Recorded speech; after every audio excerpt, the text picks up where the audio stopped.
जिंदगी कितने कितने इम्तिहान। ये मेरा ही ऑफिस है, बनती है। हाँ अम्मा आ जाओ, पैकिंग कर लें। हैरानी तो बनती है। लेकिन अपनों के साथ जब इंसान को अंदर से तोड़ दे। आज पहली बार उन दोनों को एक दूसरे के खिलाफ खड़े। होती रहती अम्मा।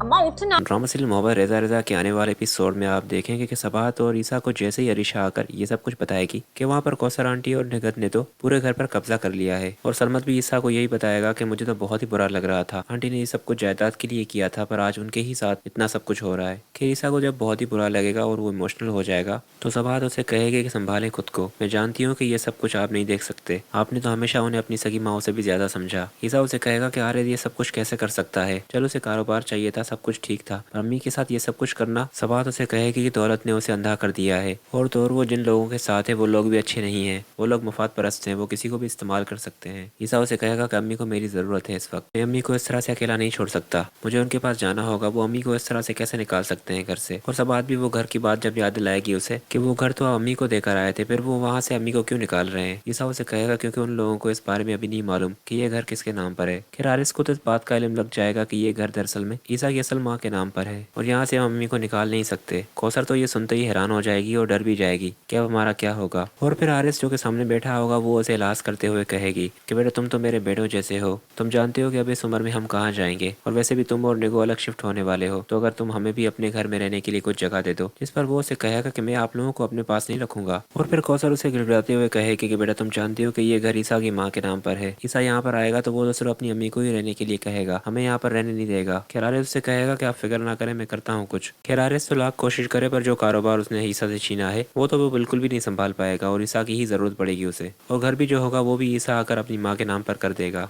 उसके बाद आप नेक्स्ट सीन में देखेंगे कि अरीशा भी जब जा रही होगी ईसा के साथ तो वो उसे कहेगी कि शर्म आनी चाहिए तुम्हें, अम्मी के साथ तुमने इतना बड़ा धोखा किया है, उन्होंने तो ये सब कुछ तुम्हारे लिए किया था। हारिस उससे कहेगा कि मेरे लिए तुम जानती ही नहीं हो कुछ, और तुम क्यों बातें सुना रही हो मुझे, तुम तो खुद शादी करके चली गई, रुकती ना फिर अम्मी के पास, ख्याल रखती उनका। अरीशा उसे कहेगी दौलत ने आपका दिमाग खराब कर दिया है भाई, आपको अभी कुछ भी समझ नहीं आएगा। और कौसर उसका शोर जो सामने खड़ा होगा वो उनकी तरफ इशारा करते हुए कहेगी ये लोग जो है ना आपके साथ अभी नहीं कहीं इशारों पर चल रहे हैं ना आप। हारिस से कहेगा कि अब तुम हद पार कर रही हो। उसके बाद लास्ट सीन तो बहुत इमोशनल होगा जब ईसा की माँ ईसा के पास आएगी और उसे कहेगी तुमने तो अपना फर्ज निभाया है बेटा, पर मैंने माँ होने का फर्ज नहीं निभाया, मुझे बहुत ही बुरा लग रहा है कि मैंने तुम्हारे साथ इतना सब कुछ क्यों किया, और जिस सगी औलाद के लिए मैंने इतना सब कुछ किया उसी औलाद ने मेरे साथ क्या सलूक किया है। ईसा उसे कहेगा कि आपको ये सब कुछ कहने की जरूरत नहीं है अम्मी, मैंने तो हमेशा आपको अम्मी ही समझा है, और ये घर तो मैं वैसे भी आपको ही देकर गया था।